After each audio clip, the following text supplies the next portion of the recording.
আগের দিন রাত থেকে যেহেতু একটু বৃষ্টি হয়েছে, সকালবেলা ওয়েদারটা কিন্তু বেশ ঠান্ডা এবং মনোরম।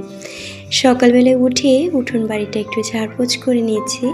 এখন ঘড়ির কাঁটায় বাজে প্রায় 5টা, কিন্তু দেখে মনে হচ্ছে না, তাই না? কিন্তু সত্যি এখন 5টা বাজে।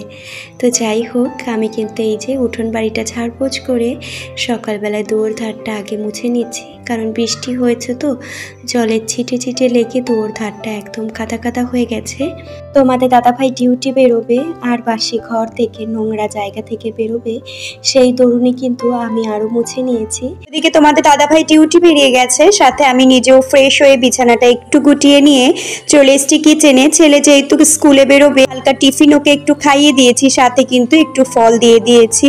আর এদিকে ছেলে স্কুলে বেরিয়ে যাওয়ার পরে আমি কিছুটা সবজি কেটে নিয়েছি, যেগুলো দুপুরে রান্না করব। আজকে উচ্ছে দিয়ে মুগ ডাল রান্না করব, সাথে কুমড়ো শাক দিয়ে আলু বেগুন এরকম ভাবে 5 মিশালি একটু সবজি করব।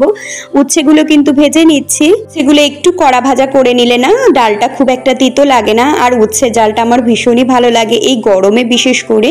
আর এদিকে রাঁধুনি সম্বাদ দিয়ে আমি কিন্তু একটু রসুন সম্বাদ, রাঁধুনি সম্বাদ দিয়ে কিন্তু শাকগুলো দিয়ে দিয়েছি।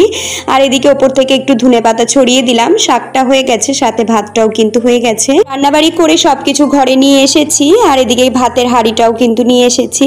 আর এদিকে ছেলেও স্কুল থেকে চলে এসছে, বিকেলবেলা ঘর